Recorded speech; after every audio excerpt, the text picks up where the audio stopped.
എല്ലാവർക്കും നമസ്കാരം. Deepest secret of Bharat Malayalam ചാനലിലേക്ക് സ്വാഗതം. എപ്പിസോഡ് 3, ഗായത്രി മന്ത്രം. എനിക്കുണ്ടായ അനിതര സാധാരണമായ അനുഭവങ്ങളിൽ ആദ്യത്തെ അനുഭവം മുതൽ തുടങ്ങാം.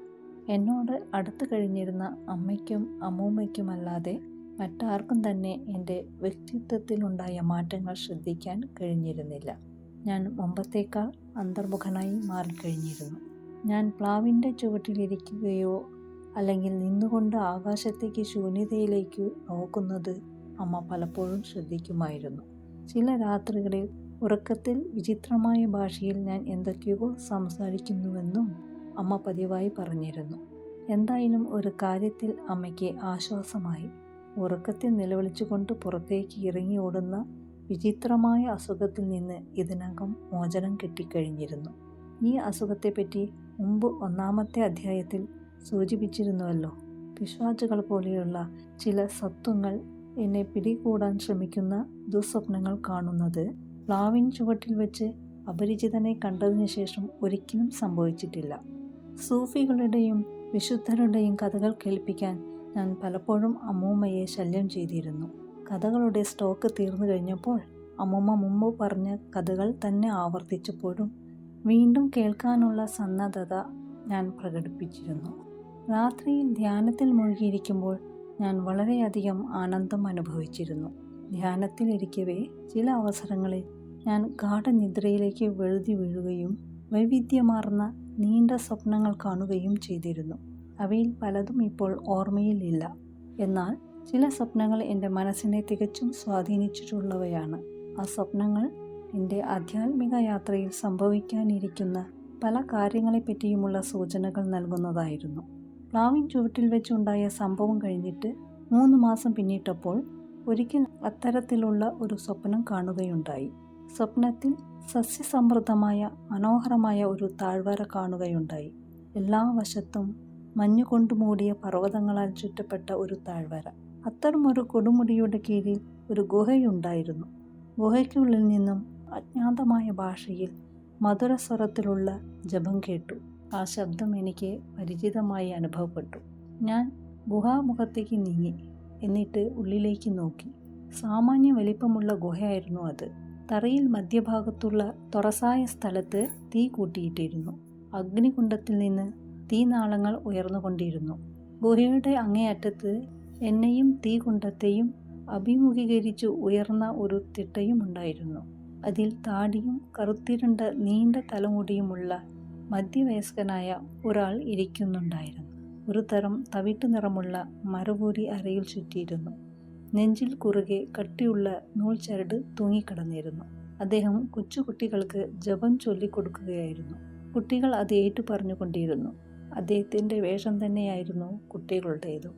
കുട്ടികൾ അഗ്നികുണ്ഡത്തെയും അദ്ദേഹത്തെയും അഭിമുഖീകരിച്ചുകൊണ്ട് അർദ്ധവൃത്താകൃതിയിൽ ഇരിക്കുകയായിരുന്നു. മന്ത്രജപത്തിൻ്റെ സ്വാധീനത്താൽ പ്രചോദിതനായി ഞാനും അത്യുച്ചത്തിൽ ജപം ഏറ്റുപറഞ്ഞു. അതോടെ പെട്ടെന്ന് ജപം ചൊല്ലൽ തടസ്സപ്പെട്ടു. തിട്ടയിൽ ഇരിക്കുകയായിരുന്ന അദ്ദേഹത്തിൻ്റെ ദൃഷ്ടികൾ എന്നിൽ പതിച്ചു. അദ്ദേഹം പറഞ്ഞു, "കുട്ടി, ഇങ്ങോട്ട് വരൂ." അജ്ഞാതമായൊരു ഭാഷയിലാണ് അദ്ദേഹം സംസാരിച്ചതെങ്കിൽ പോലും എനിക്കത് മനസ്സിലായി എന്നത് എന്നെ അത്ഭുതപ്പെടുത്തി. ഞാൻ ഗുഹയുടെ ഉള്ളിലേക്ക് കടന്നു. അപ്പോഴേക്കും എല്ലാ കുട്ടികളുടെയും ശ്രദ്ധ എന്നിലേക്ക് തിരിഞ്ഞു. ഞാൻ നിക്കറും കയ്യിലില്ലാത്ത ഉടുപ്പുമാണ് ധരിച്ചിരുന്നത്. മുടി പട്ടേ വെട്ടിയിരുന്നു. എന്നെ നോക്കി കുട്ടികൾ അടക്കിച്ചിരിക്കുകയും എന്തൊക്കെയോ പരസ്പരം കുശുകുശുക്കുകയും ചെയ്തു. "നിർത്തൂ," അദ്ദേഹം ഉച്ചത്തിൽ പറഞ്ഞു. കുട്ടികൾ നിശബ്ദരായി. അദ്ദേഹം എൻ്റെ നേർക്ക് നോക്കിക്കൊണ്ട് പറഞ്ഞു, "ജപിക്കൂ." ഞാൻ ജപിക്കുന്നത് നേരെയാകുകയില്ലെന്ന് വിചാരിച്ചുകൊണ്ട് നിർത്തി ജപിച്ചു. കുട്ടികൾ വീണ്ടും അടക്കിച്ചിരിക്കാൻ തുടങ്ങി. അവരെ പഠിപ്പിച്ചു കൊണ്ടിരുന്ന ഗുരു പറഞ്ഞു, "നിർത്തൂ." എന്നിട്ട് എൻ്റെ നേരെ നോക്കിക്കൊണ്ട് പറഞ്ഞു, "ശരിയായ വിധത്തിൽ ജപിക്കുന്നത് നീ മറന്നു കഴിഞ്ഞു. വീട്ടിൽ മടങ്ങിപ്പോയിട്ട് ശരിയായി ജപിക്കാൻ പഠിക്കൂ." എങ്ങനെ വേണം പഠിക്കേണ്ടത് എന്ന് ചോദിക്കുന്നതിന് മുമ്പ് തന്നെ ഞാൻ സ്വപ്നത്തിൽ നിന്ന് ഉണർന്നു.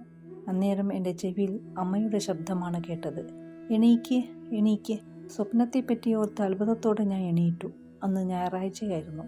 സ്കൂളിൽ പോകേണ്ടതില്ലല്ലോ എന്ന് ഓർത്ത് സന്തോഷിച്ചു. വീടിൻ്റെ പുറകുവശത്ത് ഇഷ്ടം പോലെ അലഞ്ഞു നടക്കാം. ചായം കൊണ്ട് പടം വരയ്ക്കാം.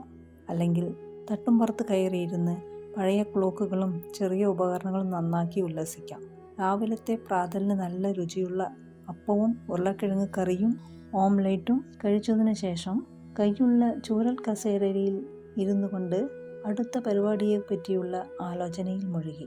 വിശാലമായ ആ മുറിയിലെ ഒരു മൂല അച്ഛൻ തൻ്റെ ഓഫീസ് മുറി പോലെ ഉപയോഗിച്ചിരുന്നു. ഈ മൂലയിൽ ഈട്ടി കൊണ്ട് പണിഞ്ഞ ഒരു മേശ കിടന്നിരുന്നു. അതിൻ്റെ ഡ്രോയർ എല്ലായ്പ്പോഴും പൂട്ടിക്കിടക്കുന്നത് കണ്ടിരുന്നു. എൻ്റെ നോട്ടം മേശയിൽ പതിച്ചു. പൂട്ടിയിരുന്ന പൂട്ടിൽ തന്നെ താക്കോൽ തൂങ്ങിക്കിടക്കുന്നത് കാണാനിടയായി. മേശ പൂട്ടിയിട്ടില്ലായിരിക്കാം എന്ന് മനസ്സിൽ വിചാരിച്ചു. അതിനുള്ളിൽ എന്താണ് ഉള്ളത് എന്ന് അറിയാൻ അതിനു മുമ്പും എനിക്ക് കൗതുകമുണ്ടായിരുന്നു. അപ്പോൾ അത് അറിയാനുള്ള സുവർണ അവസരമാണ് കൈവന്നിരിക്കുന്നത്. അച്ഛൻ അതിരാവിലെ ഒരു മെഡിക്കൽ ചെക്കപ്പിന് വേണ്ടി പോയിരിക്കുകയായിരുന്നു. പ്രസ്തുത മേശ എന്നെ അതിൻ്റെ അടുത്തേക്ക് മാടി വിളിക്കുകയുണ്ടായി. ഞാൻ അച്ഛൻ്റെ കസേരയിൽ ഇരുന്നു കൊണ്ട് താക്കോലെടുത്ത് മേശ തുറന്നു. ഡ്രായർ തുറന്ന് അതിൻ്റെ ഉള്ളിലേക്ക് നോക്കി. അതിനകത്ത് ചില ഫയലുകളും കട്ടിയുള്ള കണക്ക് പുസ്തകങ്ങളും ബില്ലുകളും സ്റ്റാമ്പ് പാഡുകളും മനോഹരമായ പാർക്കർ പേനകളും പെൻസിലുകളും മറ്റുമുണ്ടായിരുന്നു. ചുറ്റും നോക്കിയിട്ട് എന്നെ ആരും ശ്രദ്ധിക്കുന്നില്ല എന്ന് ഉറപ്പുവരുത്തിയതിനു ശേഷം ഡ്രായറിൻ്റെ ഉള്ളിലേക്ക് ചികഞ്ഞു നോക്കിയപ്പോൾ കട്ടിയുള്ള 2 പുസ്തകങ്ങൾ സൂക്ഷിച്ചു വച്ചിരിക്കുന്നത് കാണാനിടയായി. ഒന്ന് ഓറഞ്ച് നിറമുള്ള പുറംചട്ടയോട് കൂടിയ ചെറിയ ഒരു പുസ്തകമായിരുന്നു. പുസ്തകത്തിൻ്റെ പേര് ജപയോഗ ആൻഡ് ഗായത്രി എന്നാണ്. മറ്റേ പുസ്തകം ചിത്രങ്ങളോട് കൂടിയതാണ്. പുസ്തകത്തിൻ്റെ പേര് ലൈറ്റ് ഓൺ യോഗ എന്നും. രണ്ടാമത്തെ പുസ്തകത്തിൽ പ്രായം ചെന്ന ആളിൻ്റെ പലതരം അംഗവിന്യാസങ്ങളോട് കൂടിയ ധാരാളം ചിത്രങ്ങളുണ്ട്. അവയൊക്കെ കായികാഭ്യാസ പ്രകടനങ്ങളുടെ ചിത്രങ്ങളാണെന്ന് ഞാൻ കരുതി. പിന്നീട് ഈ 2 പുസ്തകങ്ങളെപ്പറ്റിയും കൂടുതൽ വസ്തുത ഗ്രഹിക്കാൻ എനിക്ക് കഴിഞ്ഞു. ആദ്യം കണ്ട ലഘുഗ്രന്ഥം രചിച്ചത് വിഖ്യാത വേദാന്തചാര്യനായ സ്വാമി ചിന്മയാനന്ദനാണ്. മറ്റേ വലിയ പുസ്തകം യോഗ അഭ്യസിക്കുന്നതിനു വേണ്ടി രചിക്കപ്പെട്ട ഒരു ശാസ്ത്രഗ്രന്ഥമാണ്. അതിൻ്റെ രചയിതാവ് അത്യന്തം പ്രശസ്തനായ യോഗാചാര്യൻ BKS അയ്യങ്കാറായിരുന്നു. ഈ 2 പുസ്തകങ്ങളോടും അന്ന് വെറുതെ ഒരു ആകർഷണം തോന്നി. അവ കൈക്കലാക്കണമെന്ന് വിചാരിക്കുകയും ചെയ്തു. അവ അവിടെ നിന്ന് മാറ്റപ്പെട്ട വിവരം അച്ഛൻ അറിയാൻ ഇടയാകുകയില്ലെന്ന് കരുതി. ഈ തരുണത്തിൽ എൻ്റെ അച്ഛനെ സംബന്ധിക്കുന്ന ചില കാര്യങ്ങൾ പറയേണ്ടിയിരിക്കുന്നു. അച്ഛൻ ബിൽഡിംഗ് കോൺട്രാക്ടറായിരുന്നു. അതായിരുന്നു ഉപജീവനമാർഗം. എന്നാൽ അദ്ദേഹം ബോഡി ബിൽഡിങ്ങിന് വേണ്ടിയുള്ള വ്യായാമങ്ങൾ ചെയ്യുന്നതിലും പ്രത്യേകമായ താല്പര്യം കാണിച്ചിരുന്നു. കളരിപ്പയറ്റ് അഭ്യസിച്ചിരുന്ന അദ്ദേഹം ഹൈന്ദവ തത്വശാസ്ത്രത്തിലും സിനിമയിലും തൽപരനായിരുന്നു. അദ്ദേഹം മലയാള മുഖ്യ വിഷയവും ഭാരതീയ തത്വശാസ്ത്രം ഐച്ഛിക വിഷയമാവും എടുത്ത് കേരള യൂണിവേഴ്സിറ്റിയിൽ നിന്ന് ഡിഗ്രി കരസ്ഥമാക്കുകയുണ്ടായി. ഈ വിഷയങ്ങളിൽ വളരെയധികം താല്പര്യം കാണിച്ചിരുന്ന അദ്ദേഹം പ്രസിദ്ധരായ വിദഗ്ധരുടെ വേദാന്തത്തെയും വേദാന്തവുമായി ബന്ധപ്പെട്ട് മറ്റു വിഷയങ്ങളെയും സംബന്ധിക്കുന്ന പ്രഭാഷണങ്ങൾ കേൾക്കാൻ പോകാറുണ്ടായിരുന്നു. മതപരമായ ചടങ്ങുകളിൽ പരസ്യമായി പങ്കെടുത്തിരുന്നത് വളരെ ചുരുക്കമായിട്ടാണ്. ഇസ്ലാം മതത്തിലുള്ള അദ്ദേഹത്തിൻ്റെ വിശ്വാസത്തിനുള്ള തെളിവ് എല്ലാ വർഷവും 2 തവണ ജുമാ മസ്ജിദ് പള്ളിയിൽ ബക്രീദിനും ഈദിനും ഒന്നിച്ചു കൂടുക എന്നതായിരുന്നു. അദ്ദേഹം എല്ലായ്പ്പോഴും ഉല്ലാസവനായി കാണപ്പെട്ടിരുന്നു. യോഗാഭ്യാസം പരിശീലിക്കുന്നതിന് മുമ്പ് പുതുതായി തിയേറ്ററിൽ വരുന്ന എല്ലാ സിനിമയും മുടങ്ങാതെ കണ്ടിരുന്നു. യോഗാഭ്യാസം പരിശീലിക്കാൻ തുടങ്ങിയതോടെ അദ്ദേഹം പുകവലി പാടെ ഉപേക്ഷിച്ചു. മുമ്പ് നിരന്തരം പുകവലിക്കുമായിരുന്നു. യോഗാഭ്യാസം പരിശീലിക്കുന്നതിന് മുമ്പും അദ്ദേഹം അതിരാവിലെ ഉറക്കമുണർന്ന് 1.5 മണിക്കൂർ ഊർജ്ജസ്വലതയോടെ വ്യായാമം ചെയ്യാറുണ്ടായിരുന്നു. ചിലപ്പോഴൊക്കെ അദ്ദേഹം എന്നെ ഉണർത്തുകയും ലളിതമായ ചില വ്യായാമ മുറകൾ പഠിപ്പിക്കുകയും ചെയ്തിരുന്നു. അച്ഛൻ്റെ മേശയിൽ നിന്ന് കിട്ടിയ 2 പുസ്തകങ്ങളിൽ എന്നെ ഏറ്റവും ആകർഷിച്ചത് ഓറഞ്ച് നിറമുള്ള പുറംചട്ടയോട് കൂടിയ ലഘുഗ്രന്ഥമാണ്. യോഗാസനങ്ങളെ സംബന്ധിക്കുന്ന പുസ്തകമായിരുന്നില്ല. എന്തായാലും 2 പുസ്തകങ്ങളും അവിടെ നിന്ന് എടുത്തു മാറ്റാൻ തീരുമാനിച്ചു. ഞാൻ ഡ്രായർ അടച്ചു. മേശപ്പൂട്ടിയും മുമ്പുണ്ടായിരുന്ന അതേ അവസ്ഥയിൽ തന്നെയാണെന്ന് ഉറപ്പുവരുത്തി. പൂട്ടും താക്കോലും നേരത്തെ കണ്ട മാതിരിയിൽ തന്നെ മേശയിൽ വെച്ചിട്ട് ഞാൻ നേരെ ബെഡ്റൂമിലേക്ക് പോയി. അവിടെയാണ് എൻ്റെ സ്കൂൾ ബാഗ് വെച്ചിരുന്നത്. ഞാൻ അതിനുള്ളിൽ 2 പുസ്തകങ്ങളെയും ഭദ്രമായി വെച്ചു. എന്നിട്ട് വീണ്ടും ഹാളിലേക്ക് വന്നു. അതിനുശേഷം കുറേ സമയം കളിച്ചു. ലഘുഗ്രന്ഥം വായിക്കുന്നതിനുള്ള അവസരത്തിനു വേണ്ടി ഞാൻ കാത്തിരുന്നു. ഉച്ചഭക്ഷണത്തിന് ശേഷം ഞാൻ സ്കൂൾ ബാഗിൽ നിന്നും ചെറിയ പുസ്തകം എടുത്തുകൊണ്ട് നേരെ വീടിൻ്റെ പുറകുവശത്തേക്ക് ഓടി. പോകുന്നതിനിടയിൽ ഞാൻ സഹോദരിയെ കണ്ടു. അവൾ ഗ്രഹപാഠം ചെയ്യുകയായിരുന്നു. അവളിൽ നിന്ന് ഒരു ശല്യവും ഉണ്ടായില്ല. പ്ലാവിൻ്റെ ചുവട്ടിലെത്തിയ ഞാൻ ചുവട്ടിൽ തന്നെ ഇരുന്നു. സാവധാനം പുസ്തകം തുറന്നു. അതിൽ ഒരു മന്ത്രം ഉണ്ടായിരുന്നു. അത് ഞാൻ മുമ്പ് കേട്ടിട്ടുള്ളതായിരുന്നു. സ്വപ്നത്തിൽ അത് ഉരുവിടാൻ ശ്രമിച്ചുവെങ്കിലും ഭംഗിയായി ചൊല്ലാൻ കഴിഞ്ഞിരുന്നില്ല. മൂലഭാഷയായ ദേവനാഗരി ലിപി നല്ലപോലെ വായിക്കാൻ എനിക്ക് കഴിഞ്ഞിരുന്നില്ല. ഞാൻ ഹിന്ദി പഠിക്കാൻ തുടങ്ങിയതേ ഉള്ളൂ. എന്നാൽ ഞാൻ ഇംഗ്ലീഷ് മീഡിയം സ്കൂളിൽ പഠിച്ചിരുന്നത് കൊണ്ട് അതിൻ്റെ നല്ല തർജ്ജമ എനിക്ക് എളുപ്പത്തിൽ വായിക്കാൻ കഴിഞ്ഞു. ഓം ഭൂർഭുവസ്വഃ തസ്സൗദുർവരേണ്യം ഭർഗോ ദേവസ്യ ധീമഹി ധിയോ യോ നഃ പ്രചോദയാത്. കഴിഞ്ഞ രാത്രിയിൽ കണ്ട സ്വപ്നത്തിൽ കേട്ട മന്ത്രജപധ്വനി എൻ്റെ കർണപുടങ്ങളിൽ അലയടിച്ചു. എൻ്റെ സ്വരവും സ്വരാവഹരണവും സ്വരാഘാതവുമെല്ലാം ശരിയായ രീതിയിൽ കേൾക്കാൻ കഴിഞ്ഞു. ഉടനെ ഞാനും സ്വപ്നത്തിൽ കണ്ട ഗുഹയിലുള്ളവർ മധുരമായി മന്ത്രം ജപിച്ചതുപോലെ ആനന്ദം അനുഭവിച്ചു കൊണ്ട് ജപിച്ചു. അതിനുശേഷം ഏകാന്തമായ ഒരു സ്ഥലം കിട്ടിയപ്പോഴൊക്കെ ഞാൻ അഭ്യാസം തുടർന്നു. ചുറ്റും ആളുകൾ ഉള്ളപ്പോൾ ഞാൻ മന്ത്രം മനസ്സിൽ ഉരുവിടും. ബുദ്ധിയെ പ്രകാശമാനമാക്കാനുള്ള ഒരു മന്ത്രമാണെന്ന് പുസ്തകത്തിൽ പറഞ്ഞിട്ടുണ്ടായിരുന്നു. അനേകം വർഷങ്ങൾ കഴിഞ്ഞതിന് ശേഷം എൻ്റെ ഗുരു എനിക്ക് വേണ്ടി മന്ത്രം വ്യാഖ്യാനിച്ചു തന്നു. അദ്ദേഹം പറഞ്ഞു, സൂര്യൻ അന്തരാത്മാവാണ്. ഒരാളിൻ്റെ ബോധത്തിൻ്റെ സാരം അതാണ്. അവസാനത്തെ വരി വളരെ കൃത്യമായിട്ട് ഇങ്ങനെ തർജ്ജമ ചെയ്യാൻ കഴിയുന്നതാണ്. എൻ്റെ ബുദ്ധിയെ പ്രചോദിപ്പിക്കട്ടെ. രണ്ടാമത്തെ പുസ്തകത്തിലെ ഒരു കാര്യം മാത്രമാണ് എൻ്റെ ശ്രദ്ധയെ ആകർഷിച്ചത്. കാലുകൾ വിപരീത ദിശയിൽ കോർത്തു വെച്ചുകൊണ്ട് പത്മാസനത്തിൽ ഇരിക്കുന്ന അംഗവിന്യാസമായിരുന്നു അത്. കുട്ടികൾക്ക് വേണ്ടി രചിക്കപ്പെട്ട ഒരു സചിത്ര ചരിത്ര പുസ്തകത്തിൽ ശ്രീ ബുദ്ധൻ പത്മാസനത്തിൽ ഇരിക്കുന്ന ചിത്രം ഞാൻ മുമ്പ് കണ്ടിട്ടുണ്ട്.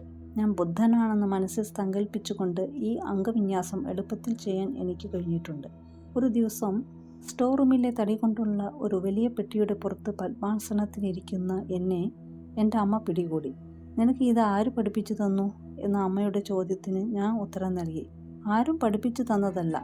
അമ്മ മുറിയിൽ നിന്നും പോകുന്ന സമയത്ത് പറയുകയായിരുന്നു, അത് യോഗയാണ്. അച്ഛൻ ഒരിക്കലും പുസ്തകങ്ങളെപ്പറ്റി പരാമർശിക്കാതിരുന്നുകൊണ്ട് എൻ്റെ മോഷണം അദ്ദേഹം കണ്ടുപിടിച്ചിട്ടില്ല എന്ന് മനസ്സിൽ കരുതി. പുസ്തകങ്ങളുടെ ആവശ്യം കഴിഞ്ഞിരുന്നതിനാൽ ആരും അറിയാതെ പുസ്തകങ്ങൾ അതേപടി മേശയിൽ വയ്ക്കുന്നതിനെപ്പറ്റി ആലോചിച്ച് കഴിയുകയായിരുന്നു. ഒരു ദിവസം അതിനുള്ള അവസരം കിട്ടി. അന്ന് മുമ്പത്തെ പോലെ പൂട്ടിൽ താക്കോൽ ഇരിക്കുന്നത് ശ്രദ്ധിച്ചു. അവിടെ ആരും തന്നെ ഇല്ലായിരുന്നു. ഞാൻ പതുക്കെ മേശയുടെ ഡ്രോയർ തുറന്ന് ആശ്വാസത്തിൻ്റെ നെടുവീർപ്പിട്ടുകൊണ്ട് മുമ്പ് പുസ്തകങ്ങൾ ഇരുന്ന അതേ രീതിയിൽ തന്നെ വെച്ചു. ഞാൻ പുസ്തകങ്ങൾ എടുത്തു വായിച്ചത് അച്ഛൻ അറിഞ്ഞില്ലായിരുന്നു എന്ന് എൻ്റെ ധാരണ തെറ്റായിരുന്നുവെന്ന് തെളിയിക്കപ്പെട്ടു. ഒരു ദിവസം രാവിലെ പ്രാതൽ കഴിച്ചുകൊണ്ടിരുന്ന സമയത്ത് അച്ഛൻ പറഞ്ഞു, നീ എൻ്റെ മേശയിൽ നിന്ന് എടുത്തു വായിച്ച പുസ്തകങ്ങളിൽ പറഞ്ഞിട്ടുള്ള കാര്യങ്ങൾ ഒരു ഗുരുവിൻ്റെ സഹായത്താൽ മാത്രമേ മനസ്സിലാക്കാൻ കഴിയുകയുള്ളൂ. ശരിയായ മാർഗനിർദ്ദേശം ലഭിക്കാതെ യാതൊന്നും പരിശീലിക്കാൻ പാടില്ല. യോഗ പഠിക്കണമെന്നുണ്ടെങ്കിൽ നിനക്ക് ശ്രീ ശർമ്മയെ സമീപിക്കാവുന്നതാണ്. അദ്ദേഹം കിഴക്കേ കോട്ടയിലാണ് താമസിക്കുന്നത്. അദ്ദേഹം എന്നെ യോഗ പഠിപ്പിക്കാൻ സഹായിക്കുന്നതിന് വേണ്ടി നാളെ രാവിലെ ഇവിടെ വരുന്നുണ്ട്. അച്ഛൻ്റെ വാക്കുകൾ കേട്ട് ഞാൻ പുളകം കൊണ്ടു. അതെ, എനിക്കും പഠിക്കണം, ഞാൻ അച്ഛനോട് പറഞ്ഞു. അടുത്ത ദിവസം ഞാൻ ശ്രീ ശർമ്മയെ കണ്ടു. ക്ലീൻ ഷേവ് ചെയ്ത മധ്യവയസ്കനായ ബ്രാഹ്മണനായിരുന്നു അദ്ദേഹം. യോഗാസനങ്ങളും പ്രാണായാമവും എനിക്ക് പഠിപ്പിച്ചു തരാമെന്ന് അദ്ദേഹം സസന്തോഷം സമ്മതിച്ചു. ഏതാനും മാസങ്ങൾക്കുള്ളിൽ സുഗമമായിട്ട് അഭ്യാസങ്ങൾ ചെയ്യാൻ കഴിഞ്ഞു. ഒരു ദിവസം അദ്ദേഹം എൻ്റെ അച്ഛനോട് പറയുന്നത് അവർ അറിയാതെ ഞാൻ കേൾക്കാനിടയായി. അയാൾ എല്ലാം നന്നായി ചെയ്യുന്നുണ്ട്. ദിവസവും അഭ്യാസം തുടർന്നു കൊണ്ടുപോകുമെങ്കിൽ അയാൾക്ക് നല്ല ഒരു പുരോഗതി കൈവരിക്കാൻ കഴിയും.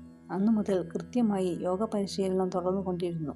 ഇപ്പോഴും ദിവസം കുറഞ്ഞത് അരമണിക്കൂറെങ്കിലും ആസനങ്ങളും ശ്വസനക്രിയകളും ചെയ്യുന്നുണ്ട്. എൻ്റെ നല്ല ആരോഗ്യത്തിനും ശാരീരികവും മാനസികവുമായ കരുത്തിനും ഊർജ്ജസ്വലതയ്ക്കും കാരണം തീർച്ചയായും ഈ പരിശീലനം തന്നെയാണ്. ഇതോടെ 3ാമത്തെ എപ്പിസോഡ് അവസാനിക്കുന്നു. വീണ്ടും അടുത്ത ആഴ്ച കാണാം. ഹരി ഓം.